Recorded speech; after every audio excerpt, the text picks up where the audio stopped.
हाय, इस वीडियो में हम स्टार्ट करेंगे डाल्टन्स एटॉमिक थ्योरी। चलो स्टार्ट करते हैं। तो जो डाल्टन एटॉमिक थ्योरी है ये बेसिकली बेस्ड है कहाँ पे, लॉ ऑफ केमिकल कॉम्बिनेशन। जब केमिकल्स फॉर्म होते हैं, कंबाइन होते हैं, तो क्या क्या यहाँ पे लॉ आता है उसी पे ही बेस्ड है। तो यहाँ पे दो तरीके के लॉ आते हैं। सबसे पहला law of conservation of mass. इसमें पहले मास कंजर्व होता है, उसके बाद आता है और एक आता है दूसरा आएगा लॉ ऑफ कांस्टेंट प्रोपोर्शन। हल्का हल्का मैं बता देता हूँ क्या है, ये आगे जो आएगा चैप्टर उसमें हम डिटेल में पढ़ेंगे। Law of conservation of mass कि मास को हम नाइदर क्रिएट कर सकते हैं नॉट डिस्ट्रॉय कर सकते हैं ना। ये मास को हम ना ही बना सकते हैं, ना ही तोड़ सकते हैं, ना ही इसको खत्म कर सकते हैं। तो यही आएगा। और लॉ ऑफ कांस्टेंट प्रोपोर्शन मतलब जब भी केमिकल रिएक्शन जब भी होता है, कभी भी अगर कंपाउंड फॉर्म होगा तो हमेशा एक कांस्टेंट प्रोपोर्शन में ही फॉर्म होते हैं। वाह, जैसे कि अगर H2O दुनिया में कहीं पे भी अगर तुम हाइड्रोजन का और टू क्या कह सकते हैं मास का अगर ले लिया 2 और ऑक्सीजन का मास का अगर तुम ले लिया 18 सॉरी 16 रिड्यूस करो 1:8। तो कहीं भी अगर हाइड्रोजन का एक यूनिट का और ऑक्सीजन अगर 8 यूनिट मास का मैं बोल रहा हूँ, पर इस ऐसे फॉर्म में अगर हाइड्रोजन और ऑक्सीजन ये रिप्रेजेंट कर रहा है इसको, ये रिप्रेजेंट कर रहा है ऑक्सीजन को, पर इस फॉर्म में रहा तो हमेशा क्या फॉर्म होगा, H2O फॉर्म होगा। क्या है ये हम आगे जब आएगा लेक्चर तब उस टाइम में देखेंगे, डिटेल में जाएंगे, लेकिन अभी के लिए बस इतना तुम्हें पता होना चाहिए। तो जो डाल्टन्स एटॉमिक थ्योरी है ये बेस्ड है इन्हीं के ऊपर। तो स्टार्ट करते हैं डाल्टन्स एटॉमिक थ्योरी। अब क्वेश्चन तो ये भी दिमाग में आता है कि डेमोक्रिटस ने तो एटम का तो नाम दे दिया था। देखो उन्होंने सिर्फ नाम दिया था, उन्होंने सिर्फ बताया था कि जो मेटर का जो स्मॉलेस्ट पार्टिकल है उसको हम क्या कहते हैं, एटम कहते हैं, लेकिन और उसके बारे में कुछ भी एक्सप्लेन नहीं किया था। डाल्टन ने उस टाइम में जितने भी सब एक्सपेरिमेंट हो रहे थे उस सबको कंबाइन करके अपना एक थ्योरी दिया था। तो डाल्टन ने थ्योरी दिया था, ठीक है। तो जॉन डाल्टन इन्होंने कितना ईयर है मुझे तो देख लेंगे कितने ईयर में क्या उतना तो ऐसा क्वेश्चन पूछा नहीं जाता। तो जॉन डाल्टन इन्होंने कुछ अपना थ्योरी दिया था। सबसे पहला थ्योरी में क्या है, atom neither be created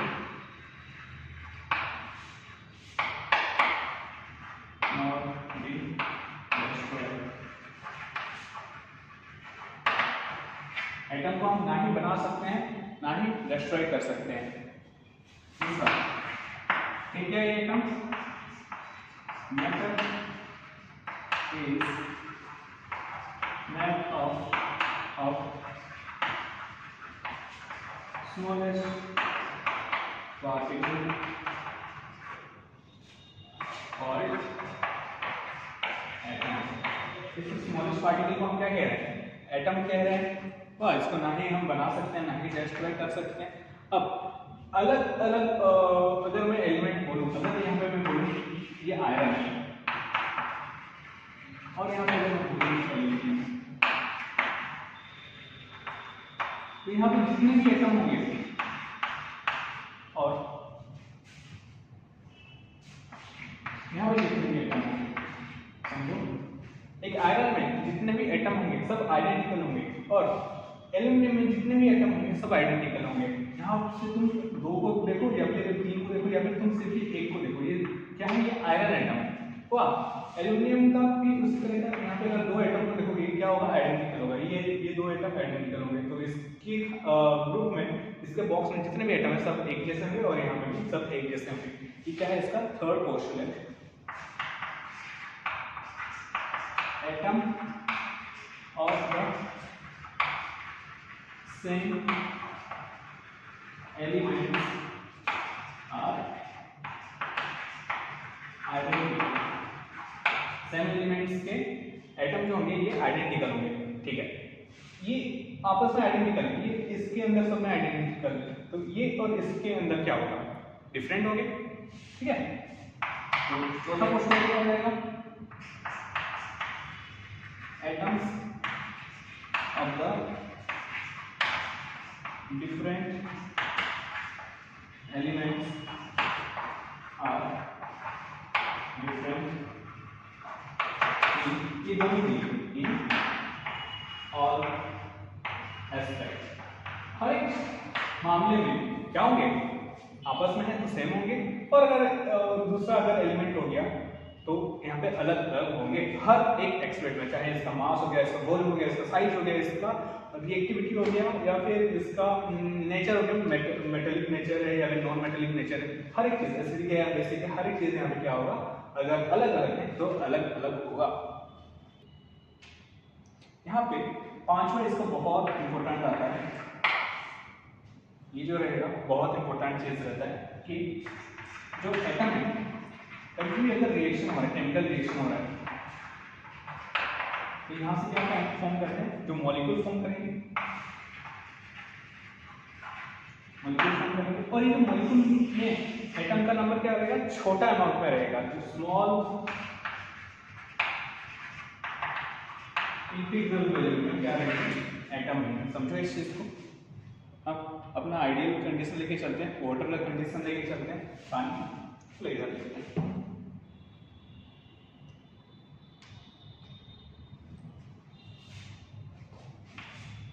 hydrogen H2 plus O2 gives H2O, hydrogen plus O2 gives H2O, balance नहीं कर रहा। अब देखो यहाँ पे अगर इसको ऐसे बनाओ, यहाँ पे एक हाइड्रोजन है, यहाँ पे और एक हाइड्रोजन है, एक हाइड्रोजन है, ये एक हाइड्रोजन है, यहाँ पे एक ऑक्सीजन है, डबल बॉन्ड होता है, तो यहाँ पे दूसरा ऑक्सीजन है, ये सब सिंगल बॉन्ड क्यों है, यहाँ पे डबल बॉन्ड क्यों, ये हम देखेंगे आगे क्लास में। और यहाँ से क्या होगा, चलो यहाँ से स्ट्रक्चर देखो, एक रहा ब्लू कलर का और इसके साथ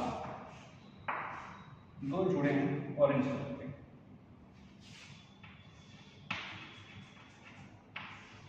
ये तो H2O, तो ये H2O ही क्यों है, H3O क्यों नहीं हुआ, या फिर HO क्यों नहीं हुआ, या फिर H100O 500 ऐसा क्यों नहीं हो रहा, स्मॉल नंबर में ही क्यों रहा, देखो ये दो है और ये एक है, तो ये इंटीग्रल में, पर ये हाफ भी नहीं है, या फिर 1.2 2.5 ऐसा कुछ नहीं है, ये पूरा होल नंबर में है, तो वही चीज लिखा गया है कि एटम्स को कंबाइन करोगे तो तुम्हें क्या मिलेगा, मॉलिक्यूल। देखो ये क्या है, एटम है, ये एक एटम है, ये एटम, ये एटम, दोनों को मिला दिए मॉलिक्यूल है, इसको हम एलिमेंट कहते हैं, मिला दिए मॉलिक्यूल एलिमेंट। देखो यहाँ पे एटम एटम एटम मिला दिए, यहाँ पे क्या फॉर्म हुआ, मॉलिक्यूल फॉर्म हुआ, तो एटम से ही रिएक्शन होगा, तो यहाँ पे क्या फॉर्म हो रहा है, मॉलिक्यूल फॉर्म हो रहा है, और ये जो मॉलिक्यूल फॉर्म हो रहा है यहाँ पे एटम का नंबर क्या रहता है, बहुत ही कम अमाउंट में रहता है, स्मॉल इंटीग्रल वैल्यूज रहते हैं यहाँ पे, ठीक है।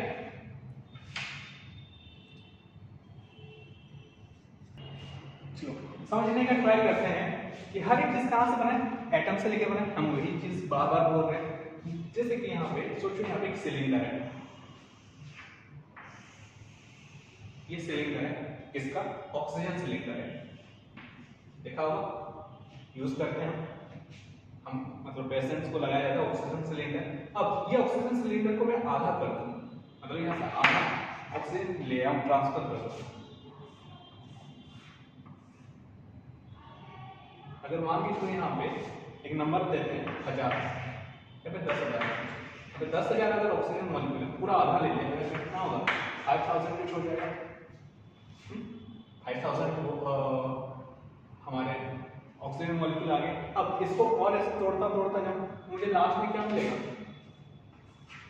O2 मिला। अब इस O2 को फिर से अगर तोड़ रहा हूं, सिंपल क्लियर, ऑक्सीजन मिलेगा, एक ऑक्सीजन मिलता है। तो अब इसको और तोड़ रहा हूं, देखो स्प्लिट किया, स्प्लिट करते करते करते करते जा रहा हूं। अब इसको अगर मैं और तोड़ दूंगा तो ये ऑक्सीजन से और बिहेव नहीं करेगा, ये कुछ और बन जाएगा। क्या है देखेंगे, वाह। तो यही चीज क्या है, जो स्मॉलेस्ट पार्टिकल है, इसी को हम कहते हैं एटम। अभी तक के लिए एटम कैसा दिखता है, एक स्मॉलेस्ट पार्टिकल है, एक स्फेरिकल पार्टिकल है, जो कि क्या रहता है मैटर का सबसे लास्ट में, सबसे एंड में अगर स्प्लिट करते करते जाओगे तो यही मिलेगा। चलो, जैसे कि एक एग्जांपल से तुम समझ सकते हो इस चीज को। मान के चलो एक बॉक्स है जिसमें बहुत सारे क्या कह सकते हैं मोबाइल्स हैं। एक बड़ा सा बॉक्स है, मान के चलो यहाँ पे 100 मोबाइल्स हैं। आधा कर दिया, कितने मोबाइल होंगे, 50 मोबाइल होंगे। ऐसे करता करता गया, लास्ट में क्या मिलेगा, एक मोबाइल मिलेगा। अब इस एक मोबाइल को फिर से अगर मैं स्प्लिट कर रहा हूँ, क्या मिलेगा, यहाँ पे डिस्प्ले मिलेगा, यहाँ पे बैटरी मिलेगा, यहाँ पे डिस्प्ले मिला, यहाँ पे बैटरी मिला, यहाँ पे क्या मिलेगा, उसका चिप मिलेगा, यहाँ पे बहुत सारे उसके वायर्स मिलेंगे, डिफरेंट चीजें मिल सकते हैं। ठीक है, क्या ये सब ये मोबाइल को रिप्रेजेंट कर रहे हैं, नहीं कर रहे हैं। अब ये मोबाइल क्या कर रहा है, क्या यहाँ पे जो 100 मोबाइल था उसको रिप्रेजेंट कर रहा है, हाँ। तो मतलब वही है, जैसे जैसे तुम स्प्लिट करते करते जाओ, लास्ट में जो चीज मिल रहा है वही हमारा क्या है, एटम। अब इसको अगर और तोड़ दें तो ये नहीं हो रहा, ठीक है। अब इसको हम तोड़ ही नहीं सकते। डेल्टन जिस टाइम में बात करते हैं उस टाइम में इसको तोड़ना पॉसिबल नहीं था। वाह, तो चीजों को ज्यादा कॉम्प्लिकेटेड मत बनाओ। डेल्टन एटॉमिक थ्योरी जिस टाइम पर बात है उस टाइम में रहेगी, थोड़ा सा सोचो, इस एटम को और तोड़ नहीं सकते। अब देखो यहाँ पे कुछ लिमिटेशंस कि डेल्टन का जो एटॉमिक थ्योरी है इसको तो हम कंसिडर ही नहीं करें, पता होगा क्यों क्यों। चलो देखो, सबसे पहला है डिस्कवरी ऑफ सब एटॉमिक पार्टिकल्स। लिखवा दूंगा नोट्स बाद में देखो। हम यहाँ पे क्या बोल रहे थे, atom neither created nor be destroyed, या फिर atom is made up of small particle, sorry matter is made up of small particle called atom. मतलब सबसे स्मॉलेस्ट पार्टिकल क्या है, एटम है। लेकिन जब जैसे फंडामेंटल पार्टिकल्स का जब डिस्कवरी हुआ, जैसे कि सब एटॉमिक पार्टिकल हम इसको कहते हैं, इलेक्ट्रॉन हो गया, प्रोटॉन हो गया, न्यूट्रॉन हो गया, पता तो होगा ना। तो एटम है, इसको फर्दर हम डिवाइड कर सकते हैं, कहाँ से, इलेक्ट्रॉन, प्रोटॉन, न्यूट्रॉन। और खतरनाक चीज, अभी इलेक्ट्रॉन, प्रोटॉन, न्यूट्रॉन हुए हम तोड़ सकते हैं, इसके अंदर क्वार्क पार्टिकल्स रहते हैं। तो देखेंगे कि ये क्वार्क है क्या, ये कोर्स में नहीं है, बस जनरल नॉलेज से पता होना चाहिए। तो इलेक्ट्रॉन, प्रोटॉन और न्यूट्रॉन होते हैं, एटम को मतलब हम तोड़ सकते हैं। मतलब ये जो उसका स्टेटमेंट था कि एटम को हम तोड़ नहीं सकते, सबसे स्मॉलेस्ट पार्टिकल का हम ये बना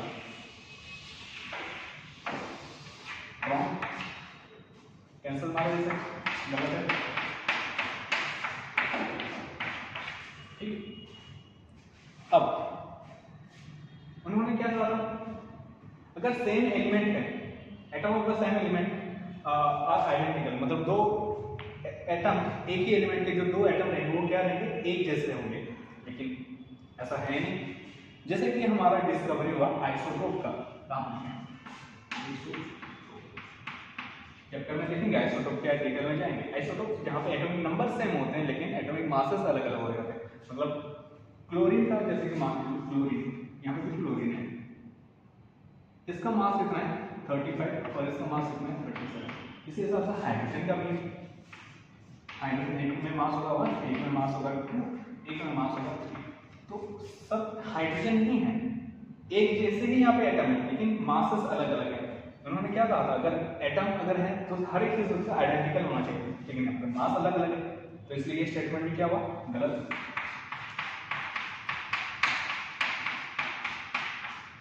वाह, क्यों गलत हुआ, क्योंकि आइसोटोप्स का डिस्कवरी हो गया था।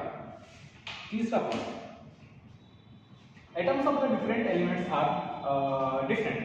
दो अगर अलग अलग एटम है, अलग अलग एलिमेंट के दो अगर अलग अलग एटम है तो उनका हर चीज अलग अलग होगा।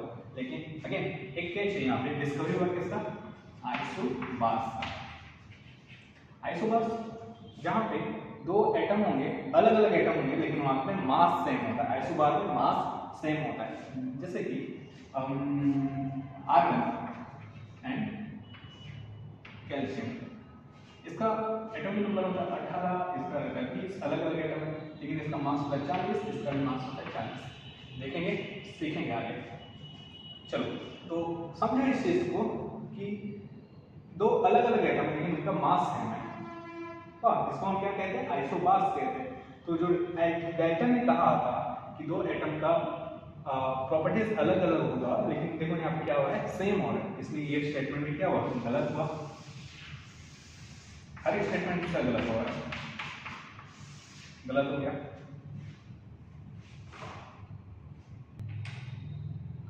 अब तो भाई सबसे खतरनाक चीज आया, क्या कह रहे थे, atom neither created not be destroyed, atom neither created not destroyed. हैरानी होगा, एटम क्रिएट हो रहा था। जब हम आगे पढ़ेंगे यहाँ पे देखेंगे न्यूक्लियर रिएक्शंस, हम एटम को बना सकते हैं, we can create atom and we can destroy other. हम इस एटम को बना भी सकते हैं, इस एटम को तोड़ भी सकते हैं। कहाँ पे, ये न्यूक्लियर रिएक्शन में लिखा गया।